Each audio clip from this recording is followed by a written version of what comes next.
next is plotting graph. How you are going to plot graph of your studies. So you can use MS Excel worksheet for that. So you are going to represent your graphs in the form of a pie chart or in the form of a bar diagram. So pie chart you might have seen somewhere in some research paper. The pie charts are used to represent the data in the form of a parts or percentage. So it is represented in 2-dimensional or 3-dimensional structure. Next is bar diagram. The column form of data representation is done in between x and y axis. So this is useful in giving the direct comparison between two sets of observation with the same set of variables. For example, the population living in the different district of a state. You can put population in y-axis and district in x-axis. So likewise, you can plot bar diagram. So the graph has the following component and all of these should be given due attention. So we will see them one by one. Data, accurate data should be placed in worksheet in a right way. Axis, x-axis and y-axis should be taken with due care with the appropriate minimum and maximum values of scale. The major and minor units of scale should be according to the desired and full display of data. Next is labeling. Axis should be labeled along with the unit of measurement. Grid lines, x and y-axis grid lines may be shown if desired for certain purpose. Legends should be clear, brief and easy to identify. The color or the sign of legend of a particular set of data should be unique in a single graph. The layout and positioning legend should be uniform for all graphs. Next is error bar. Many high-impact journals demand inclusion of error bar in each line curve and bar diagram. So this can be done with the help of MS Excel. While pasting the graph from Excel to worksheet, you can either paste the graph as an entire worksheet or with link to worksheet or only as a curve with no link. If you paste the curve with entire worksheet, you can edit the graph from the Word file itself. Now, what are the things you should never do while writing your result part? The first thing, you should never manipulate your result because an expert evaluator can easily trace it and its consequences may be very bad. So, don't manipulate the result and do not ignore negative findings. You should mention the negative findings of your research wisely and do not over actualize the things. Mention the result, the data and the observations as you have observed them and do not repeat the things unnecessarily. So all these things you are going to keep it in mind while writing the result part. So now moving to the discussion part.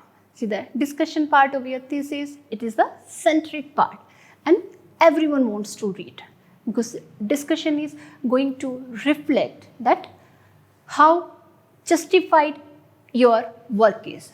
So discussion is you have to support your findings with the help of the selected authentic literature paper or it may be a research paper or review paper. Your discussion part should be strong enough to deal with any of the query of readers or evaluator. And one thing I would like to suggest that don't write discussion part in hurry. Write it calmly so that you can easily justify the interpretation which you have mentioned in your result. Mark the most supportive research paper, read them exhaustively, frame the raw background by connecting and correlating it with your data. Discussion provides the interpretation of your research finding and its significance in the related area of research, and finally stating the additional new findings along with the existing one. The discussion part grooms your finding and enforces the reader to think critically and analyze the research problem, and of course it brings out the space for further extension of the study. So overall it reflects the importance of your study in the existing subject area. So how you are going to write discussion? You can start by writing your research problem in brief, following importance of your study in context. Write it in brief just to bring the rhythm. Mention similar studies. Compare and contrast your research findings with existing one and discuss possible reasons of similarities and dissimilarities with other related studies. Follow the same sequence of writing as you did in result section. Discuss how other researches supported your findings. Other researches include references of reputed and high impact journal, not just others with no credibility. If you do so, your entire research may be questionable. Next is mention if any clinical relevance is there, and it should also be supported by the literature review. Consider alternative findings if you can justify with the supportive literature. State limitations and weaknesses of your result, and please mention it wisely. Make suggestions for further research. Lastly, concise the summary of the principal finding regardless of their significance. So dear learners, what are those things which you should never do while writing discussion? Firstly, do not overinterpret your result. Secondly, do not add new result. Do not unnecessarily repeat the discussion, and do not criticize other researchers. See, if you don't agree with someone, you can mention it professionally, but you need not to criticize anybody while discussing your studies. So what all we have covered so far in this module? We have covered how to write result, how to do tabulation of your result, and how to plot graph, pie chart, bar diagram, and how to write discussion, and what are the important things to be focused while writing discussion. And always remember that your discussion part should be supported, that the interpretation which you are going to do should be supported with the authentic and relevant research papers. So now moving to how to write result and discussion simultaneously. That means what you have to do when you need to write result and discussion combinedly. We have discussed how to write result separately, discussion part separately. Now, if you need to write it combinedly, the sequence you have to keep in mind the sequence. You have to go back to the listed methodology, follow the same sequence. You can take the data of experiment one by one, and you can start interpretation of those data. You can start justifying your interpretation with the help of supporting literature there itself. The things which you should keep it in mind is the supportive literature should be authentic. It should be preferably research paper, and a research paper of a could impact. The other thing which you should keep in mind, that the location of table and figure. The location of table and figure should be appropriate so that one can easily connect them. So it will be easy to understand. Now moving to conclusion. In some cases, the conclusion can be given at the end of results and discussion. But alternatively, a one-page conclusion be given separately.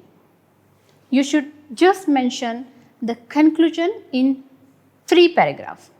First, dealing with the aim and need of the study. Second, dealing with the experiment done. And last, with the final results. So sometimes the future plan or the further studies needed to be done are added in conclusion. So next is references. See, how to write references we have already discussed.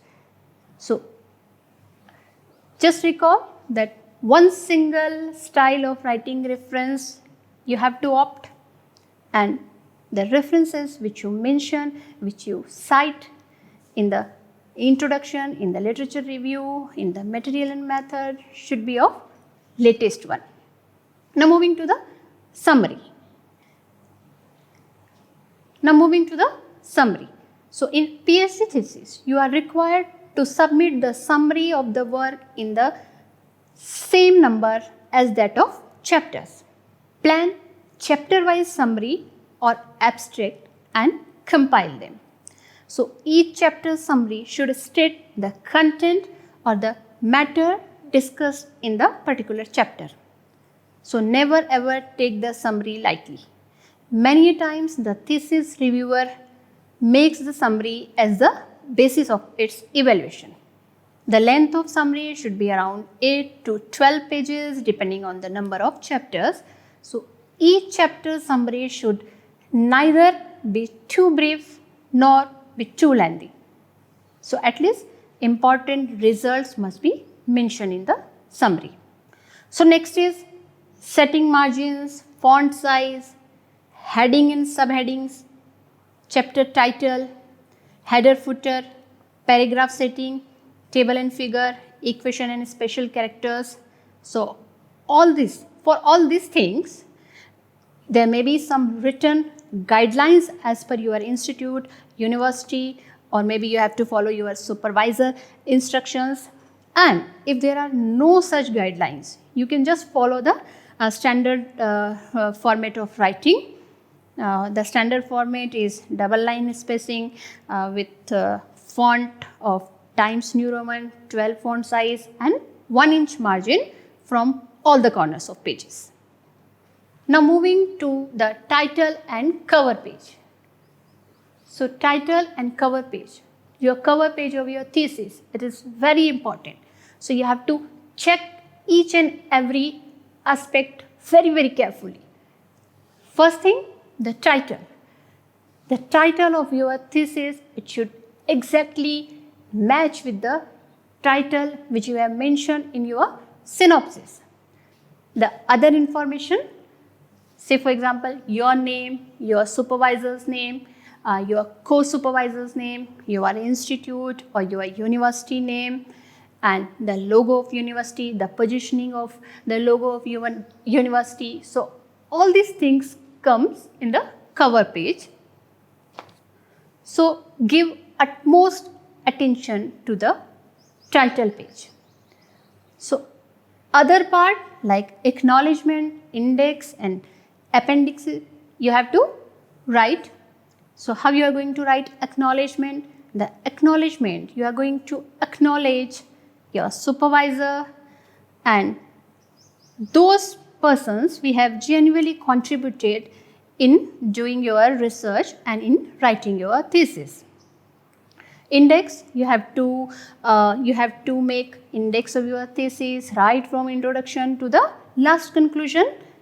And the appendixes, you have to include the list of table, list of figures and list of abbreviations which you have used, And one thing which I would like to say, that the plagiarism should not be there in your thesis. Whether you write introduction, whether you write your result discussion part, or the references which you are using, you should cite them properly and it should be completely free from plagiarism. So next is the role of your supervisor. See, the role of supervisor is very important. It is the responsibility of a student to get in close touch with the supervisor. You can ask for the time slot from your supervisor, as they may be busy in the other academic activities. So you can report them weekly, monthly, or you can also report them daily. You have to discuss the important and the critical points to be discussed with the supervisor, and please do not do any changes without the consent of your supervisor. So dear learners, in the entire module of result and discussion, we have covered how to write result part, how to write discussion, how to combine result and discussion, and what are the things to be kept in mind while writing discussion, what to do, what not to do while writing discussion. So all these things we have covered. So dear learners, please attempt weekly quiz and go through from the further readings, and do take part in our discussion forum if you have any query regarding the content of this module.